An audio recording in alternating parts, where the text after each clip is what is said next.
আজকে আমরা কথা বলবো রক্তি প্লাস। রক্তি প্লাস এই সিরাপের সম্পর্কে আমরা কিছু বিস্তারিত আলোচনা করব এই ভিডিওর মাঝে। সম্পূর্ণ ভিডিওটুকু দেখবেন এবং অবশ্যই আমাদের পাশে থাকার চেষ্টা করবেন। তো চলেন, রক্তিপ্লেক্স। রক্তিপ্লেক্স সাধারণত এটি একটি ইউনানি ওষুধ বলা যায়। রক্তিপ্লেক্স এর কোম্পানির নাম হচ্ছে আল সাফা ল্যাবরেটরিজ।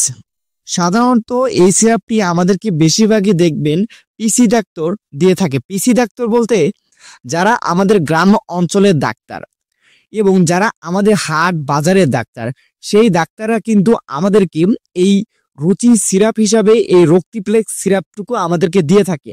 এবং এই সিরাপ কিন্তু একটি রুচির সিরাপ বলা যায়। এবং এই সিরাপ যদি আপনি সেবন করেন তাহলে কিন্তু আপনার রুচি বাড়বে, ভরপুর রুচি বাড়বে।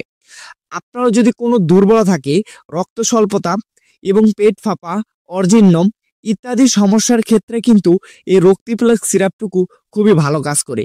এবং বেস্ট যে কাজগুলো করে থাকে সেটা হচ্ছে, যদি আপনার কোনো প্রকার খাবার প্রতি অরুচি থাকে, সে রুচিকে যদি আপনি বৃদ্ধি করতে চান, সেক্ষেত্রে আপনি এই রক্তি প্লাস সিরাপটুকু সেবন করতে পারেন।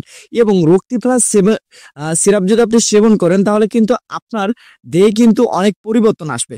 যেমন আপনাকে কিন্তু প্রায় 15 দিন পর থেকেই দেখবেন যে আপনার শরীর কিন্তু অনেক মোটা হয়ে গেছে। এবং আপনি এই সিরাপটুকু খাওয়ার পরে অবশ্যই বুঝতে পারবেন যে এটি আপনার খাবার রুচি কতটুকু বাড়িয়েছে। এবং বিশেষ করে এটি কিন্তু অনেকটুকুই খাবার রুচি বেরিয়ে থাকে।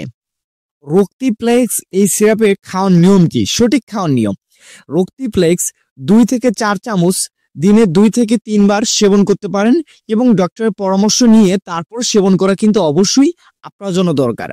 কারণ যে কোনো ওষুধ যেহেতু আমি আপনাদেরকে দেখতে পাচ্ছি না, সেক্ষেত্রে কিন্তু আমি আপনাদের কোনো সময় খেতে বলবো না, কারণ আপনার শরীরের কন্ডিশন তো আমাদেরকে জানতে হবে, তাই না? এবং অবশ্যই যদি আপনি খাওয়ার আগ্রহ বোধ করেন তো অবশ্যই আপনি যে কোনো একটি ডাক্তারের কাছ থেকে পরামর্শ নিয়ে তারপরে এই সিরাপটুকু খাবেন। এবং এই সিরাপের কিছু পার্শ্ব প্রতিক্রিয়া সম্পর্কে আমি কিছু আপনাদেরকে ছোটখাটো তথ্য দেবো, বেশি তথ্য দেবো না। এই রক্তিপ্লেক্স সিরাপ যদি আপনি সেবন করেন তাহলে আপনার কিডনির সমস্যা হতে পারে। এবং এই সিরাপ যদি আপনি সেবন করেন তাহলে কিন্তু আপনার শরীরে বিভিন্ন প্রকারের সমস্যা দেখা দিতে পারে। এই সিরাপটুকু কিন্তু আপনাকে মাত্র 1.5 মাসের ভিতরে আপনাকে মোটা বানিয়ে দিতে পারে। কিন্তু এটি কিন্তু একটি ফাঁপানো মোটা, যাকে বলে আপনি বেলুন। যদি এখনই ফিউজ করা হয়, আপনি এখনই ফিউজ হয়ে যাবেন। এবং অবশ্যই আপনি এ ধরনের সিরাপকে খাবেন না। এবং যে কোনো একটি এমবিবিএস ডাক্তার থেকে পরামর্শ নিয়ে তারপর যে একটি ভালো মাল্টিভিটামিন সিরাপ হোক কিংবা সিরাপ যে কোনো একটি ভিটামিন সিরাপ হোক, সেটি অবশ্যই বেছে নেবেন। এই সিরাপটি সেবন মাত্র যদি আপনি 1.5 মাস সেবন করেন, আপনাকে ভরপুর মোটা দেখাবে। কিন্তু এই মোটা আর থাকবে না। আবার 2 মাস পরে যা দেখবেন ওই একই শরীর রয়েছে। এবং সেক্ষেত্রে অবশ্যই আপনি ভালো একটি ডাক্তারের পরামর্শ নেবেন এবং অবশ্যই কোনো পিসি ডাক্তারের থেকে পরামর্শ নিতে যাবেন না। এবং একটি রক্তিপ্লেক্স সিরাপের প্রাইস মূল্য হচ্ছে আপনার মাত্র 370 টাকা। 450 মিলি এই সিরাপটুকু আপনি মাত্র 350 টাকায় যে কোনো ফার্মেসি থেকে পাবেন। এবং অবশ্যই যে কোনো ডাক্তারের পরামর্শ নিয়ে তারপর ওষুধগুলো খাওয়ার চেষ্টা করবেন। এবং আমাদের চ্যানেলে যদি আপনি নতুন হয়ে থাকে তো অবশ্যই ভাইয়া চ্যানেলটুকু সাবস্ক্রাইব করবেন, আশা করি।